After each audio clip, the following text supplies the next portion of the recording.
Have, do, or be anything you want if you controlled your mind. You can change your thinking. One way to look at this is the thoughts you're having right now are primarily negative.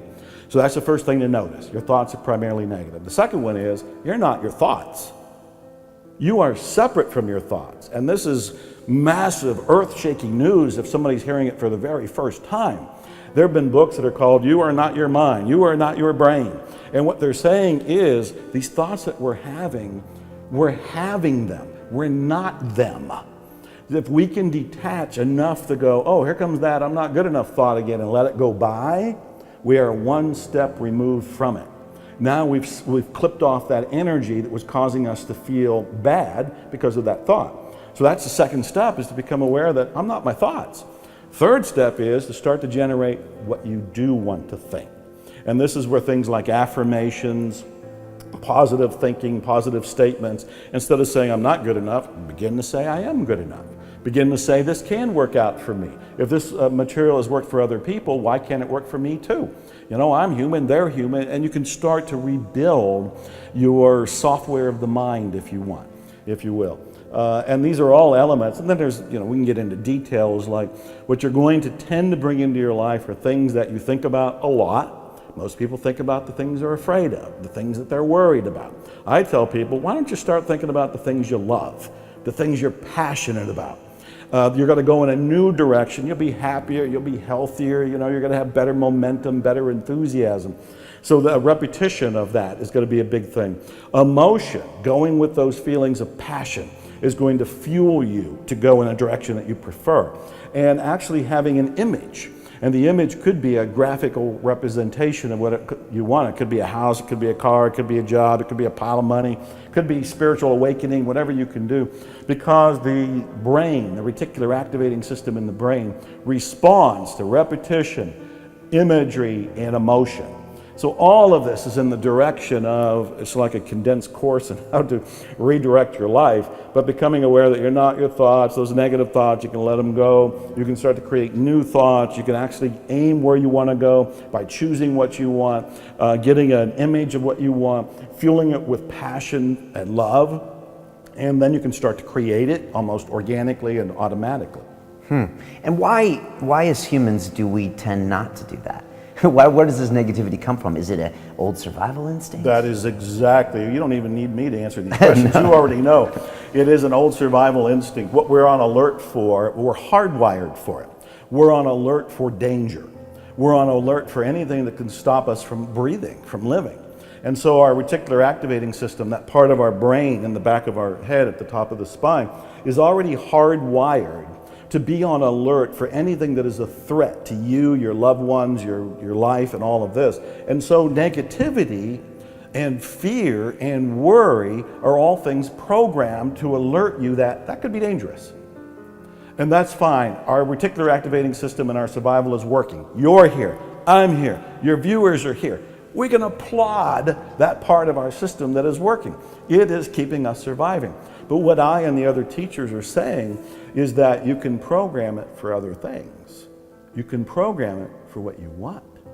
So if you do want more wealth, or you want the romance, or you want the health, or you want the house, or the job, or a spiritual awakening, or fill in the blank, you follow the same principles that have been used to keep you surviving, but you use it for these things that you would like to have, do, or be in your life. Okay. Talking about imagery, because this is interesting.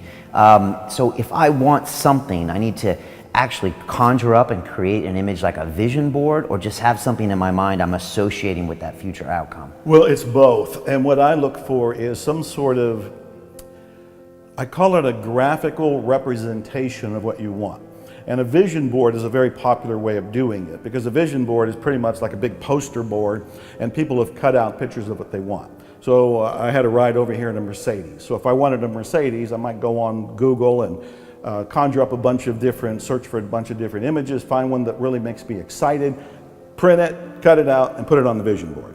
And if there was a particular house, like you lived in San Diego at one point, there's some wonderful mansions and old style Mediterranean homes near the water.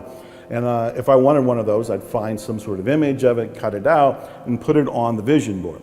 The idea is I don't want to just think it. I need to communicate to my subconscious mind that this is my next desire. And so if I can see the image of it and see it a lot, that's the repetition part of it, I will be communicating to my mind that this is what I would like to attract into my life. And so vision boards are very popular, and I tell people, your vision board can be on your phone, it can be on your refrigerator, it can be something that's on your dashboard, it can be something that's by your bathroom, bedroom mirror, any number of these. You want to see it, you want to stumble across it.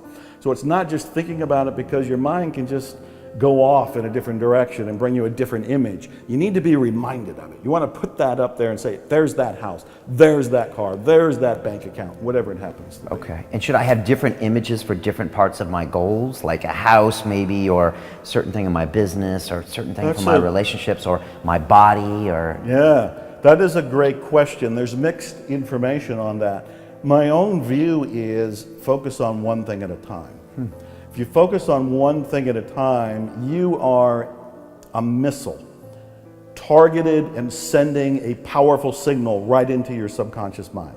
There's no confusion. It's like, I want this car. That's it. I don't think there's anything wrong with having like a master vision board and all the different things you were just referring to are there. So there could be the romance in the house and a boat and whatever it happens to be. It could be all on there. But I think it's wiser and more powerful, more effective, more efficient, and accelerated to pick one thing at a time. When I reflect over my own life and my greatest accomplishments, I believe they came when I was really focused. When I said, I'm writing this book, or I'm recording this music, or I'm going after this car, or I want this kind of awakening, and that was the primary focus, I would get it fast. His mind is only operating from previous programming.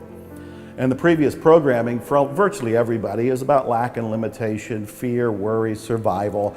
Naturally so. That we're just trying to live here on the planet. But what I and other people are saying is, look, you can not only survive, you can thrive, you can prosper, you can have an exhilarating life. You just have to do a little work. And the little work is about looking at your beliefs, because my rule of thumb is you change your beliefs, you get a different reality.